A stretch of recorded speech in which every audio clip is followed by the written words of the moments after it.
হিজবুল্লাহর শক্ত প্রতিরোধ, ইরানে যৌথ হামলা চালাতে বাইডেনকে আইন প্রণেতাদের চাপ। জয়কে অপহরণ ও হত্যা চেষ্টা মামলায় মাহমুদুর রহমানের জামিন, কারামুক্তিতে বাধা নেই বলছেন আইনজীবী। লুটের টাকায় গোলাপের সাম্রাজ্য, জমি দখল, টেন্ডারবাজি সহ সরকারি বরাদ্দ আত্মসাতের বিস্তর অভিযোগ।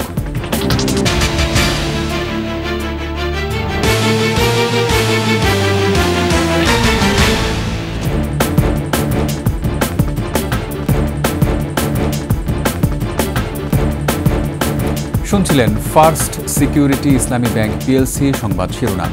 আমন্ত্রণ দুপুরের ২১-এর সংবাদে, সাথে আছি রক্তিম ত্রিপুরা। দর্শক, ২১ টেলিভিশনের সংবাদ একই সাথে সরাসরি দেখতে পাবেন আমাদের ফেসবুক পেজ www.facebook.com/2124 অনলাইনে।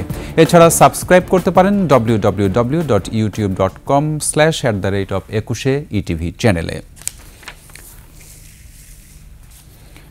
লেবাননে স্থল অভিযান পরিচালনার সময় হিজবুল্লাহ বাহিনীর ব্যাপক প্রতিরোধের মুখে পড়েছে ইসরায়েলের সেনারা। দুই পক্ষের সরাসরি যুদ্ধে ইসরায়েলের ৮ সেনা নিহত হয়েছে। এদিকে ২৪ ঘণ্টায় বৈরুত সহ লেবাননের বিভিন্ন জায়গায় ইসরায়েলি বিমান হামলায় ৫২ জন নিহত হয়েছে, আহত হয়েছেন ৮৫ জন। ইরানে সরাসরি হামলা চালাতে বাইডেন প্রশাসনের প্রতি আহ্বান জানিয়েছেন মার্কিন আইন প্রণেতারা। আশরাফ শুভর রিপোর্ট। মধ্যপ্রাচ্য ঘিরে চলমান বহুমুখী সংঘাতের মধ্যেই লেবানন ও গাজায় থেমে নেই ইসরায়েলের আগ্রাসন। বৃহস্পতিবারও লেবাননের রাজধানী বৈরুতে বিমান হামলা চালিয়ে ৬ জনকে হত্যা করেছে ইসরায়েল। অবরুদ্ধ গাজাতে ২৪ ঘণ্টায় স্থল ও আকাশপথে ইসরায়েলি হামলায় প্রাণ গেছে ৫১ জনের। এদিকে লেবাননে স্থল অভিযানের সময় হিজবুল্লাহর সাথে ব্যাপক যুদ্ধে জড়িয়েছে ইসরায়েলের সেনারা। এতে ৮ সেনা নিহতের পাশাপাশি বেশ কয়েকজন আহতের কথা জানিয়েছে তেল আবিব। নিহতদের মধ্যে আইডিএফ এর একজন সিনিয়র কমান্ডার রয়েছে। এছাড়া ইসরায়েলের ৩টি ট্যাঙ্ক গুড়িয়ে দেওয়ার দাবি করেছে ইরান সমর্থিত হিজবুল্লাহ। এ অবস্থায় লেবানন থেকে সেনাদের উদ্ধারে হেলিকপ্টার মোতায়েন করেছে তেল আবিব। পাশাপাশি স্থল অভিযানের শক্তি বাড়াতে আরও সেনা মোতায়েনের ঘোষণা দিয়েছেন ইসরায়েলি প্রধানমন্ত্রী বেনিয়ামিন নেতানিয়াহু। ইরানের পর ইসরায়েলকে লক্ষ্য করে ক্ষেপণাস্ত্র ছুড়েছে হিজবুল্লাহ। একদিনে অন্তত ২৪০টি রকেট ছোড়ার কথা জানিয়েছে লেবাননের সংগঠনটি।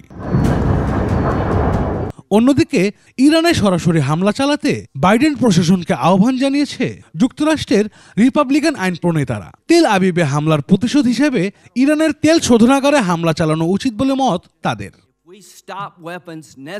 আশরাফ শুভ, ২১ টেলিভিশন। ক্ষমতাচ্যুত প্রধানমন্ত্রী শেখ হাসিনার ছেলে সজীব ওয়াজেদ জয়কে অপহরণ ও হত্যা চেষ্টা মামলায় দণ্ডপ্রাপ্ত আমার দেশ পত্রিকার সাবেক ভারপ্রাপ্ত সম্পাদক মাহমুদুর রহমানের জামিন মঞ্জুর করেছেন আদালত। বৃহস্পতিবার ঢাকা মহানগর দায়রা জজ আশামস জগলুল হোসেনের আদালত জামিন মঞ্জুর করেন।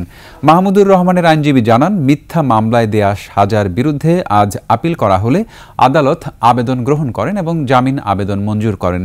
এক্ষেত্রে তার কারামুক্ত হতে আর কোনো আইনগত বাধা নেই বলেও জানায় আইনজীবী। জয়কে অপহরণ ও হত্যা চেষ্টার মামলায় গত বছরের ১৭ আগস্ট আমার দেশ পত্রিকার সাবেক ভারপ্রাপ্ত সম্পাদক মাহমুদুর রহমান ও সাংবাদিক শফিক রহমান সহ ৫ জনকে ৭ বছরের সশ্রম কারাদণ্ড দেয়া হয়। আজকে আমরা আপিল দায়ের করেছি এবং আপিলের পরে আজকে আমাদের বেল অ্যাপ্লিকেশনও ছিল। বেল অ্যাপ্লিকেশন শুনে মাননীয় আদালত উনি জামিন মঞ্জুর করেছেন। দীর্ঘ ১ যুগ ধরে লুটপাট করেছেন সাবেক সংসদ সদস্য আব্দুস সোবহান গোলাপ। ক্ষমতার অপব্যবহার করে সরকারি বরাদ্দ আত্মসাৎ, পৌরসভা ও ইউপি নির্বাচনে মনোনয়ন বাণিজ্য, টেন্ডার বাণিজ্য, জমি দখল, সরকারি প্রতিষ্ঠানে চাকরি দিয়ে কামিয়েছেন শত শত কোটি টাকা।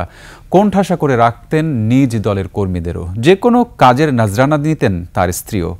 মাদারীপুর প্রতিনিধি নজরুল ইসলাম পলাশের তথ্যচিত্রে গোলাপের দুর্নীতির বিস্তারিত থাকছে ডেস্ক রিপোর্টে। আব্দুস সোবহান গোলাপ আওয়ামী লীগের মনোনয়নে ২০১৮ সালের বিতর্কিত নির্বাচনে হন মাদারীপুর ৩ আসনের সংসদ সদস্য। দলের কেন্দ্রীয় কমিটিতে পান প্রচার ও প্রকাশনা সম্পাদকের পদ। ছিলেন দলের কেন্দ্রীয় দপ্তর সম্পাদকও।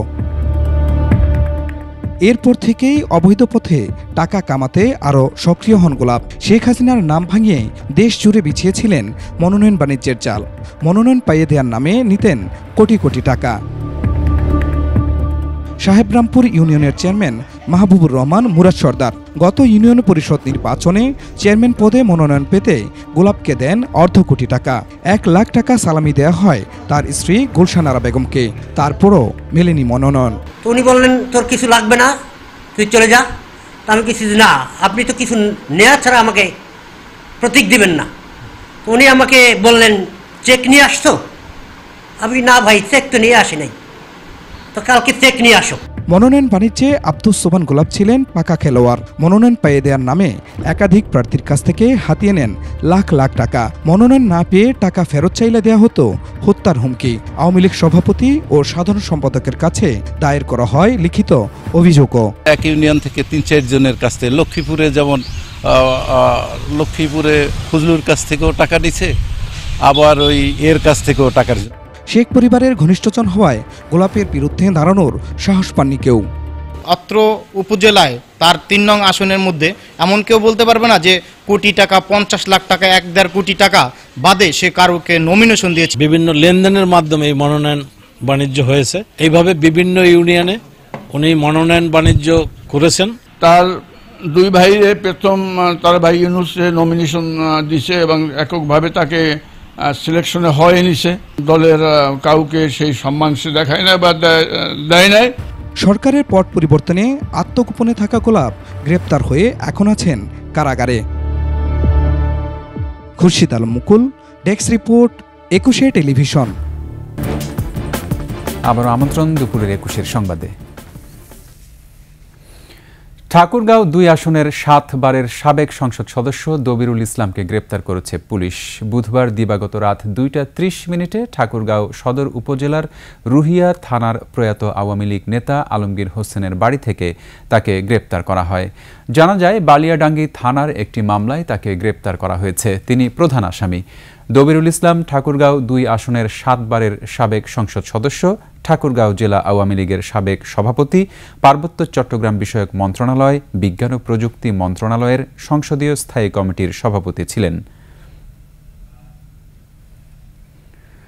আশুলিয়া শিল্পাঞ্চলে অভ্যন্তরীণ সমস্যার কারণে অন্তত 20টি কারখানা আজও বন্ধ রয়েছে। তবে স্বাভাবিক রয়েছে কারখানার পরিস্থিতি। আশুলিয়ায় আজ অধিকাংশ কারখানায় সকাল থেকে কাজে যোগ দিয়েছে শ্রমিকরা। শান্তিপূর্ণ পরিবেশ বিরাজ করছে শিল্পাঞ্চলে। অন্যদিকে গাজীপুরে তৈরি পোশাক কারখানা সহ সকল শিল্প প্রতিষ্ঠানে উৎপাদন স্বাভাবিক রয়েছে। শেষ করছি দুপুরের 21 সংবাদ। যাবার আগে ফার্স্ট সিকিউরিটি ইসলামী ব্যাংক পিএলসি সংবাদ শিরোনামগুলো আরও একবার। হিজবুল্লাহর শক্ত প্রতিরোধ, ইরানে যৌথ হামলা চালাতে বাইডেনকে আইন প্রণেতাদের চাপ। জয়কে অপহরণ ও হত্যা চেষ্টা মামলায় মাহমুদুর রহমানের জামিন, কারামুক্তিতে বাধা নেই বলছেন আইনজীবী। লুটের টাকায় গোলাপের সাম্রাজ্য, জমি দখল, টেন্ডারবাজি সহ সরকারি বরাদ্দ আত্মসাতের বিস্তর অভিযোগ।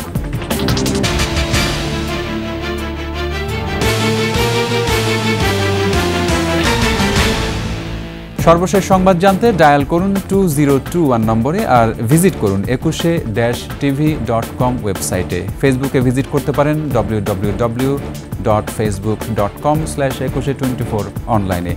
এছাড়া সাবস্ক্রাইব করতে পারেন www.youtube.com/@21 চ্যানেলে। এতক্ষণ সঙ্গে থাকার জন্য ধন্যবাদ। পরবর্তী সংবাদ দুপুর 2টায় দেখার আমন্ত্রণ রইল। 21-এর সাথেই থাকুন।